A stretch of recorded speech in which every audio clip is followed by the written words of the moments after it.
নমস্কার সুধী প্রিয় দর্শক, ভোরের আলো ইউটিউব নিউজ চ্যানেলে আপনাদের সবাইকে স্বাগত। সুপ্রভাত। আজ 19শে জুন বুধবার। দক্ষিণবঙ্গের পরিস্থিতি মোটেও বদল লক্ষ্য করা যাচ্ছে না। উত্তরবঙ্গে যেখানে ভয়ানক বৃষ্টিতে বিপর্যয় একেবারে ঘিরে ধরেছে উত্তরবঙ্গবাসীকে, সেখানে দক্ষিণবঙ্গবাসীকে তপ্ত দাবদাহ অর্থাৎ ভ্যাপসা গরম একেবারে আষ্টেপৃষ্ঠে চেপে ধরেছে। তবে বর্ষা কিন্তু আজও প্রবেশ করছে না, জানিয়ে দিল আবহাওয়া দপ্তর। আরও 48 থেকে 72 ঘন্টা সময় নিতে পারে দক্ষিণবঙ্গে বর্ষা ঢুকতে, এখনও পর্যন্ত যা রিপোর্ট জানিয়েছে আবহাওয়া দপ্তর। তাই আজকের এই ভিডিওর মাধ্যমে আপনাদের জানাবো পশ্চিমবাংলার দক্ষিণবঙ্গের পাশাপাশি উত্তরবঙ্গের আবহাওয়ার পরিস্থিতি কেমন থাকতে পারে, তার পাশাপাশি ভারতবর্ষের অন্যান্য রাজ্যের আবহাওয়ার পরিস্থিতি কেমন থাকতে পারে জানাবো। বাংলাদেশ আবহাওয়া দপ্তর বাংলাদেশ নিয়ে নতুন কি আপডেট জারি করেছে, সমস্ত কিছু সংক্ষিপ্তভাবে তুলে ধরব আজকের এই ভিডিওর মাধ্যমে। অবশ্যই ভিডিও শেষ পর্যন্ত থাকতে অনুরোধ করলাম। দেখে নিন আজকের লেটেস্ট আপডেটে কি জানিয়েছে আবহাওয়া দপ্তর। দক্ষিণবঙ্গে বর্ষা আসতে এখনও 2 থেকে 3 দিন বাকি রয়েছে বলে জানাচ্ছে আবহাওয়া দপ্তর। তবে তার আগে পাক বর্ষার বৃষ্টির কারণে ঝড় বৃষ্টি হতে পারে, যে কারণে গরম কিছুটা কমতে পারে বলে মনে করা হচ্ছে। তবে উত্তরে ভারী বৃষ্টি চলবে। উত্তর পূর্ব আসাম এবং আশেপাশের এলাকার উপর বিস্তৃত রয়েছে একটি ঘূর্ণাবর্ত। তার টানেই বঙ্গোপসাগর থেকে ছুটে আসছে জলীয় বাষ্পপূর্ণ বায়ু। সে কারণে ভারী থেকে অতি ভারী বৃষ্টি হচ্ছে উত্তরবঙ্গে। ভাসছে উত্তরবঙ্গের একাধিক এলাকা, কিন্তু দক্ষিণবঙ্গে কবে আসছে বৃষ্টি? আলিপুর আবহাওয়া দপ্তর রোজই জানাচ্ছে বিক্ষিপ্ত বৃষ্টিপাতের কথা, কিন্তু সেভাবে বৃষ্টিপাত কিন্তু হচ্ছে না। রোজই আবহাওয়ায় পরিবর্তনের কারণে এই পরিস্থিতি বলে জানানো হয়েছে আবহাওয়া দপ্তরের তরফ থেকে। বর্ষাও দিন দিন যে কারণে পিছিয়ে যাচ্ছে। আবহাওয়া দপ্তরের পূর্বাভাসে বলা হচ্ছে আগামী আরও 2 থেকে 3 দিন অর্থাৎ 48 থেকে আরও 72 ঘন্টা সময় নিতে পারে দক্ষিণবঙ্গে মৌসুমী বায়ু প্রবেশ করতে। তবে তার আগে বৃষ্টির সম্ভাবনার কথা জানাচ্ছে আবহাওয়া দপ্তর। দক্ষিণবঙ্গে কলকাতা সহ তার আশেপাশে জেলার আকাশে মেঘের আনাগোনা লক্ষ্য করা গেছে। গতকাল সকাল থেকে যে পরিস্থিতি ছিল সেভাবে কিন্তু বৃষ্টিপাত পাওয়া যায়নি। তবে আজ বৃষ্টিপাতের পরিমাণ কিছুটা বাড়তে পারে বলে জানানো হয়েছে। সকাল থেকে মেঘের আনাগোনা যথেষ্ট লক্ষ্য করা যাবে, অর্থাৎ সূর্যের কিরণ সেভাবে প্রকাশিত করতে পারবে না বলে মনে করছেন আবহাওয়া দপ্তর, কারণ মেঘলা আকাশ থাকবে বেশিরভাগ সময়। তবে আজ থেকে বৃষ্টির সম্ভাবনা রয়েছে দক্ষিণের সব জেলায়। তার জেরে গরম কিছুটা কমতে পারে বলে পূর্বাভাস দিয়েছে আবহাওয়া দপ্তর। উত্তরবঙ্গে ভারী থেকে অতি ভারী বৃষ্টির সম্ভাবনা আজও রয়েছে। বর্ষার বিষয়ে যে আপডেট আবহাওয়া দপ্তরের জানিয়েছে, মে মাসের শেষ দিন উত্তরবঙ্গে বর্ষা এসেছে, কিন্তু দক্ষিণে তার আগমন বারবার পিছিয়ে যাচ্ছে। শুক্রবার আলিপুর আবহাওয়া দপ্তর বলেছিল বর্ষা আসবে 4 থেকে 5 দিনের মাথায়, অর্থাৎ গতকাল মঙ্গল থেকে আজ বুধবারের মধ্যে বর্ষা প্রবেশ করার কথা। কিন্তু আলিপুর আবহাওয়া অফিস তাদের সর্বশেষ আপডেটে জানিয়েছে বর্ষা দক্ষিণবঙ্গে প্রবেশ করতে আরও 2 থেকে 3 দিন সময় নিতে পারে। তার জন্য উপযুক্ত পরিস্থিতি তৈরি হয়েছে। তবে এই উপযুক্ত পরিস্থিতি যে তৈরি হয়েছে তা সত্ত্বেও কিন্তু বর্ষা এখনও সেভাবে ইসলামপুর থেকে এগোতে পারেনি। তাই এখনও পর্যন্ত মৌসুমী বায়ু উত্তর অংশটি এখনও ইসলামপুরেই থমকে রয়েছে। এদিকে উত্তর পূর্ব আসাম এবং তার আশেপাশের এলাকার উপর বিস্তৃত রয়েছে ঘূর্ণাবর্ত।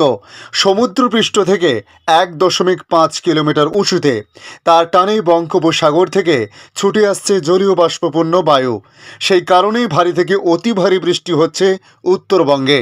হাওয়া অফিসের পূর্বাভাস, আজ জলপাইগুড়ি, আলিপুরদুয়ার, কোচবিহারে ভারী থেকে অতি ভারী বৃষ্টি হতে পারে, অর্থাৎ 7 থেকে 20 সেন্টিমিটার পর্যন্ত বৃষ্টিপাত হতে পারে। সেখানে জারি করা হয়েছে লাল সতর্কতা। আগামী শনিবার পর্যন্ত এই 3 জেলায় চলতে পারে ভারী বৃষ্টিপাত। এই 3 জেলার সঙ্গে দার্জিলিং এবং কালিম্পংয়েও ভারী থেকে অতি ভারী বৃষ্টির জন্য কমলা সতর্কতা জারি করা হয়েছে। উত্তর দিনাজপুর, দক্ষিণ দিনাজপুর এবং মালদহে বুধবার পর্যন্ত ঝড় বৃষ্টির জন্য হলুদ সতর্কতা জারি করা হয়েছে।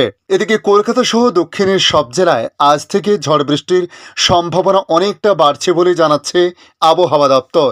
সঙ্গে 20 থেকে 40 কিলোমিটার পর্যন্ত গতিবেগে ঝোড়ো হাওয়া বইতে পারে। আগামী শনিবার পর্যন্ত এই পূর্বাভাস দেওয়া হয়েছে। তবে জেলার সব জায়গায় ঝড় বৃষ্টি হবে না, বিক্ষিপ্তভাবে চলতে পারে এই ঝড় বৃষ্টি। এই ঝড় বৃষ্টির কারণে আগামী 3 দিন গাঙ্গেয় পশ্চিমবঙ্গে সর্বোচ্চ তাপমাত্রা 2 থেকে 4 ডিগ্রি সেলসিয়াস পর্যন্ত তাপমাত্রা কমতে পারে, অর্থাৎ কিছুটা পাক বর্ষার বৃষ্টি হওয়ার সম্ভাবনা রয়েছে। তারপরেও তাপমাত্রা খুব একটা হেরফের হবে না বলে জানানো হয়েছে। এদিকে বাংলাদেশ আবহাওয়া দপ্তর তাদের আপডেটে জানিয়েছে, সক্রিয় দক্ষিণ পশ্চিম মৌসুমী বায়ুর প্রভাবে দেশের 3 বিভাগে আগামী 3 দিন ধরে ভারী থেকে অতি ভারী বৃষ্টি হতে পারে। দেশের অন্যান্য অঞ্চলেও বৃষ্টি বাড়ার আভাস রয়েছে। ভারী বর্ষণের পূর্বাভাসে বলা হয়েছে, সক্রিয় মৌসুমী বায়ুর প্রভাবে রংপুর, ময়মনসিংহ ও সিলেট বিভাগে মঙ্গলবার সকাল 6টা থেকে পরবর্তী 72 ঘন্টা অর্থাৎ আগামী 3 দিন ভারী থেকে অতি ভারী বৃষ্টিপাত হতে পারে বলে জানানো হয়েছে। গত 24 ঘন্টায় সিলেট ও রংপুর বিভাগের বিভিন্ন স্থানে ভারী বৃষ্টি হয়েছে। টানা ভারী বৃষ্টির কারণে সিলেটের জনজীবন বিপর্যস্ত হয়ে পড়েছে। অন্যদিকে একেবারে বৃষ্টিহীন উপকূলীয় বরিশাল ও খুলনা বিভাগ, এই 2 বিভাগে অধিকাংশ এলাকা জুড়ে বইছে তাপপ্রবাহ। তীব্র গরমে এই 2 বিভাগের মানুষের ভোগান্তিও চরম আকার ধারণ করেছে। আজ খুলনা ও বরিশালের কিছু এলাকায় বৃষ্টিপাত লক্ষ্য করা যাচ্ছে। 153 মিলিমিটার বৃষ্টি হয়েছে সিলেটে। কুড়িগ্রামের রাজারহাটে 115 এবং পঞ্চগড়ে তেঁতুলিয়ায় 131 মিলিমিটার বৃষ্টিপাত রেকর্ড হয়েছে বলে জানিয়েছে আবহাওয়া বিভাগ। আবহাওয়াবিদ মোহাম্মদ আবুল কালাম মল্লিক জানিয়েছেন, খুলনা বিভাগ সহ পটুয়াখালী, ভোলা, মাদারীপুর, গোপালগঞ্জ, রাজশাহী ও পাবনা জেলার উপর দিয়ে মৃদু তাপপ্রবাহ বয়ে যাচ্ছে এবং তা অব্যাহত থাকতে পারে। আগামী 24 ঘন্টার আবহাওয়ার পূর্বাভাস তুলে ধরে আবুল কালাম মল্লিক বলেন, রংপুর, ময়মনসিংহ ও সিলেট বিভাগের অধিকাংশ জায়গা, ঢাকা, বরিশাল ও চট্টগ্রাম বিভাগের অনেক জায়গা এবং রাজশাহী, খুলনা বিভাগের কিছু কিছু জায়গায় অস্থায়ীভাবে দমকা হাওয়া সহ হালকা থেকে মাঝারি ধরনের বৃষ্টি বা বজ্র সহ বৃষ্টি হতে পারে। সেই সঙ্গে রংপুর, ময়মনসিংহ ও সিলেট বিভাগের কোথাও কোথাও মাঝারি ধরনের ভারী থেকে অতি ভারী বৃষ্টি হতে পারে।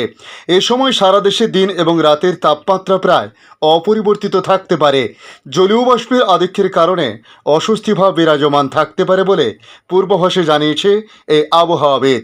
আগামী দিনগুলিতে বৃষ্টিপাতের প্রবণতা আরও বাড়তে পারে বলে জানিয়েছে আবহাওয়া অধিদপ্তর।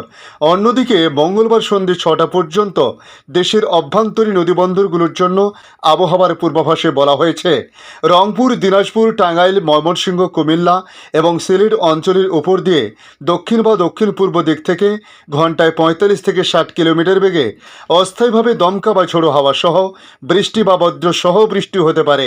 এইসব এলাকার নদীবন্দরগুলোকে 1 নম্বর সতর্ক সংকেত দেখাতে বলা হয়েছে। ধন্যবাদ সম্পূর্ণ ভিডিওটি দেখার জন্য। ভালো লাগলে লাইক, শেয়ার, কমেন্ট করবেন। কমেন্টে অবশ্যই জানাবেন আপনার এলাকার নাম। বর্তমান সেখানকার আবহাওয়ার পরিস্থিতি কী রয়েছে তা জানাতে ভুলবেন না। পাশাপাশি নতুন বন্ধুদের কাছে রিকোয়েস্ট করব, চ্যানেলটি সাবস্ক্রাইব করে রাখুন, তাহলে পরবর্তী আপডেটগুলি অতি সহজে আপনাদের কাছে পৌঁছে যাবে।